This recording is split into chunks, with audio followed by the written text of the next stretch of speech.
Salutations, everybody. It is Maddie here today. Hope you're all doing absolutely excellent. Today, we're sitting down once more to talk about Bethesda. However, this angle is a little bit different because the dust has settled a bit since Oblivion Remastered has released. It was a very exciting launch. There was one video I made, though, in that launch week talking about how there were some issues. And out of all the videos I've posted on Oblivion Remastered since it first leaked, that was our most disliked one. People did not like me raining on the parade a little bit there. And I get it. That's usually not my style. So I do what I usually do. I backed up a little bit. I was like, all right, we'll wait for people to settle. And Digital Foundry put out a very interesting video highlighting major issues on consoles for Oblivion. Now, as someone who's covered Bethesda for a very long time, adamantly so, there is a new sort of approach to their content in the last year that I'm not a fan of. It's something I actually was DMing Juicehead about a few weeks ago when we were talking about the Fallout 4 next-gen update. Bethesda has adopted a sort of approach of just release it and move on. And they're not giving themselves either enough time or budget or resources or what have you to fix up some of the messes that they create. Because we're not just looking at Oblivion Remastered and assessing some of the issues with that game, but we're also looking at Fallout 4's next-gen update and even Starfield. Again, this is all across like the last year where Bethesda has made problems for themselves. And in some cases, like there's one instance I'll highlight with Starfield where they did go ahead and fix that and make a bit of a change. At the same time, though, there are other problems with the game that are now popping up that Bethesda is still kind of like not really saying much on. And that's been the case for a lot of their releases over the last year. And it feels a little bit like they're leaning into the launch hype to cover up problems with the game because people are just excited to get that thing. And in the case of Oblivion Remastered, what I will be visiting as a topic, and I know 2020 hindsight, but the shadow drop was amazing. It was exciting, but there was no real timetable outside of just knowing we had the Oblivion Remaster over on the FTC documents that leaked. But otherwise, I don't see a reason why Bethesda and Virtuos couldn't have held on to this for just a little bit longer, even a few months, to get a couple of patches into it, get it fixed up so that it's not having the sort of poor performance issues it's having right now out the gate. So we're going to talk about all of that, ladies and gentlemen. If you're new here and you're into what's going on with Bethesda, you're in the right place. Do consider subscribing. Let's open up with Oblivion Remastered because that is the most relevant. It's still just a few weeks out now.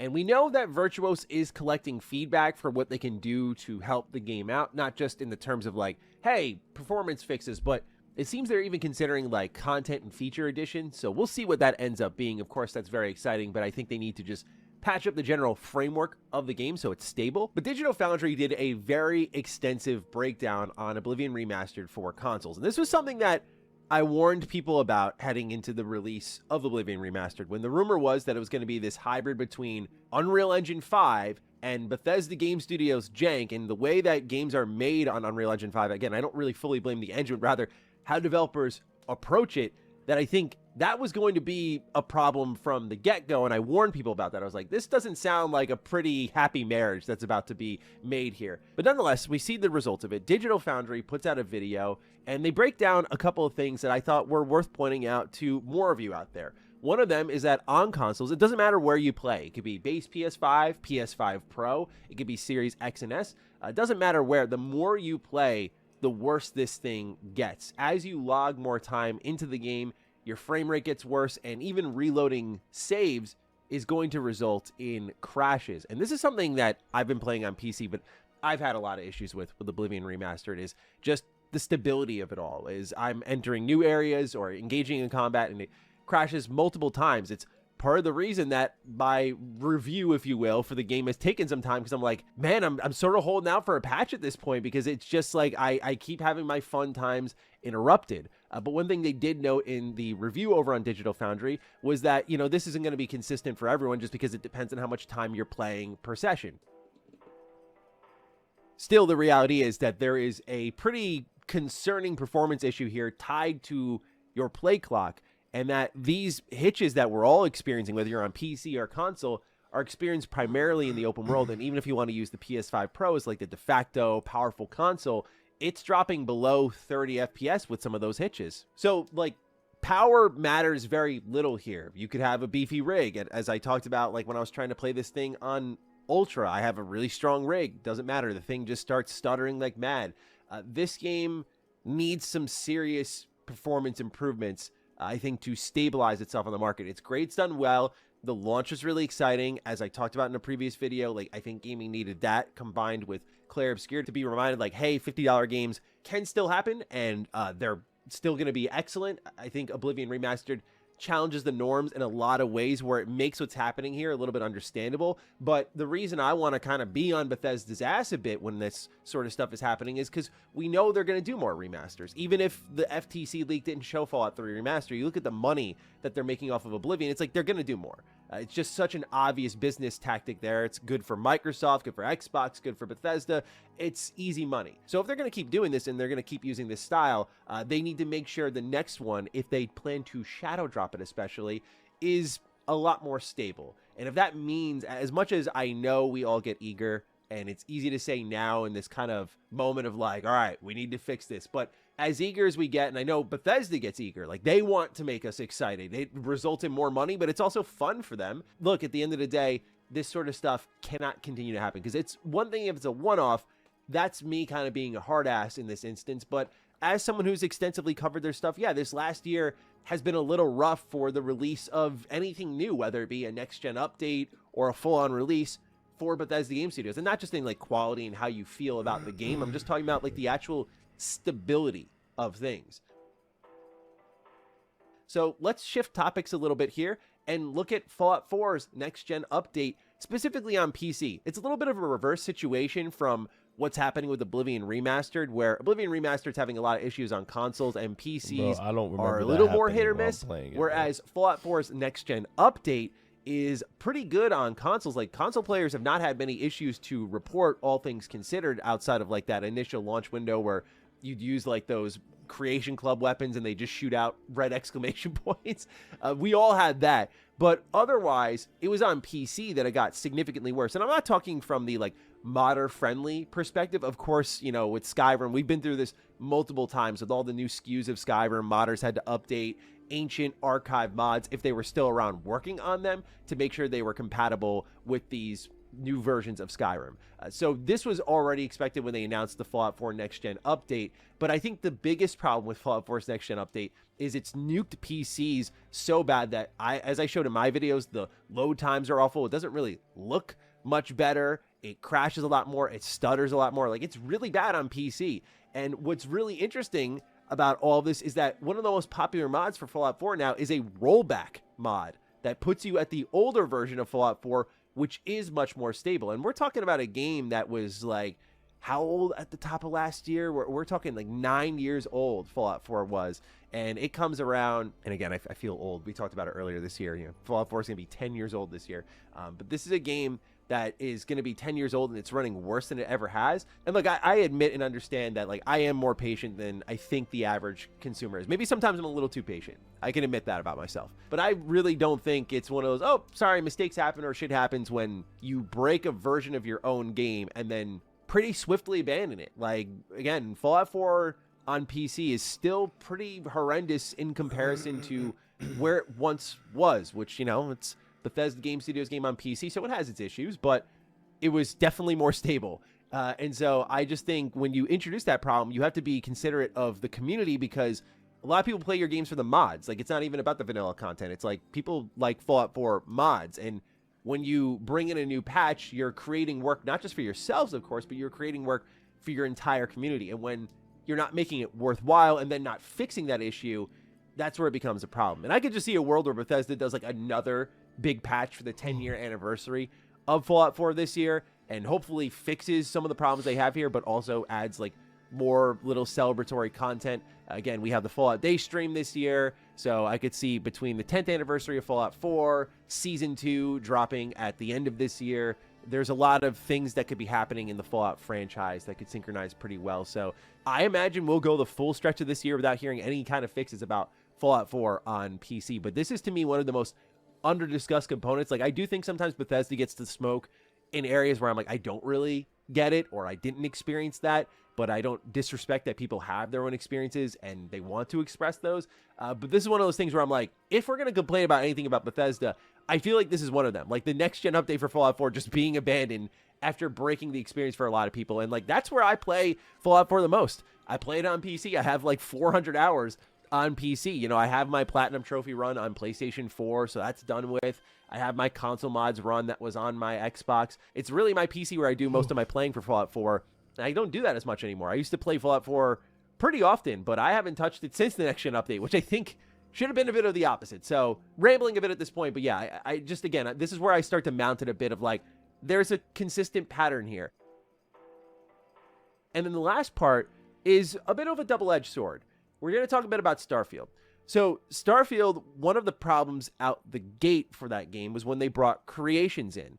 I saw the vision Bethesda was going for, which is like they've done before, like let's let the community support our game, but we're going to do so in a more official way. Now, they had some speed bumps like, hey, these are shutting off achievements, so I don't want to mess with these. They made things more achievement friendly. But really at the heart of the issue for people with creations was pricing, as it's always been since they introduced this back in like 2017, 2018. And Starfield was the worst it had been in that case, because Bethesda was selling a $7 quest called The Vulture, which was 20 minutes long. And then the free quest they gave out in June announcing all of this stuff was like an hour long. And it just didn't make sense. It wasn't consistent. It was something I asked Todd Howard about in our interview, and he did say they were going to make changes. And so this is the first time I dove into creations to just look at prices and quests, and I didn't admittedly play all of these, but I haven't found anything above 500 credits. It's really rare. Like I saw one quest that was 600, but otherwise all of the quest creations under verified creators or anything from Bethesda Game Studios has arrived at under that price tag from the Vulture. So they did make that adjustment there, which I think is good to see. I think that is an improvement, and that is something that, you know, you'd expect out the gate, but at least they are listening and reacting in certain cases. But what's happening is Starfield has been iced so hard in this last kind of stretch since October that even prominent modders are abandoning, I think, core mods that Bethesda Game Studios, whether they know it or not, rely on. And we know that Bethesda said at the top of this year that the reason they're being quiet is they got a lot they're working on. I'll believe it when I see it. Like, I think part of that is going to be the PS5 port for Starfield. We know there's at least a year 2 expansion coming for Starfield this year. I don't know what they're going to do with it, because my theory is like you got to try to do what Shattered Space did, but just better, because I think that's the only way Starfield crawls back into the conversation, that or just a complete overhaul of the core game. But I don't get any indication that Bethesda could do that in just like a few months of work. But there's just a lot of ways they could take Starfield, but the hope has waned for most people. When you look at the player count of Starfield compared to really any Bethesda Game Studios game, it's just not close. And I think Starfield can get there, but they need to be more active in its support and the communication about what's going on, and if they're actually going to make some fixes. Because, for example, there is an unofficial Starfield patch mod that now Games Radar is covering, saying in a post on the Starfield modding Discord, Starfield community patch modder Picky Source sends a message to players who had noticed the mod hadn't been updated since last September. The user announces that the team is looking for modders who want to take the reins from them, as the current creators don't have the time or motivation to curate the patch anymore. While Picky Source personally puts his absence down to a new puppy, which has reduced his gaming time, and certainly I can relate to that, the modders explain other members of the team have found themselves disenchanted with the game for various reasons: lack of replayability, the paid modding situation, moved on to playing new games, etc. Although they aren't working on the mod, Picky Source says they are still going to maintain the website, but admits if nobody comes forward, we may have to retire the project and direct users to Arth Moore's patch going forward, in reference to the unofficial Starfield patch. This is significant in my eyes, because this is something that happened out the gate. There were modders who just looked at what Starfield was offering and said that it can't support what we want to do with the product, and so they moved on. Now you have the modders who did hang with it, and there's not that excitement, there's not that hype, that drive, but more importantly, the engine that makes these modders tick: passion. It is a currency in this industry, whether big publishers, developers want to admit it or not. Passion is a huge part of it all, and Starfield does have a lacking. It's almost too sanitized. It's funny because Bethesda made Starfield like one of their most polished games, and I feel like when you play Oblivion Remastered, you kind of learn why that was a bit of a mistake. Not that you want buggy games, but there is that level of jank that and just dynamism that the gameplay loop provides that makes them so much more enjoyable and reactive, and you want that from their games. And so I think a lot of us were looking at Starfield Shattered Space to be, as I've talked about many times before, that Phantom Liberty moment. when it was the complete opposite and was rather like a nail in the coffin for many of us. Like, I haven't touched Starfield since, and I cover Bethesda games really extensively. I can only imagine for the common consumer, where there's tons of great games coming out in 2025, like how unappealing Starfield is. And especially when Bethesda gives you an option of like, that's the Bethesda I love and remember, like many of us with Oblivion Remastered, it just kind of solidifies the opinion we have. So it's going to be really interesting to see how Bethesda moves with Starfield. It's one of my big question marks that people ask me a lot about. And I was like, I don't really think I have a great answer for it, because it is in one of those precarious positions where if you're going to commit to year 2's expansion, you got to try again and just see how it goes. But if it doesn't work out, like, I wouldn't blame Bethesda for just saying, okay, Elder Scrolls 6, and just putting the manpower and the resources over there. And we'll see how it all turns out. But overall, this video is just kind of like Bethesda needing to generally do better. And I feel comfortable saying that just because I think I've patted them on the back when they have done really well.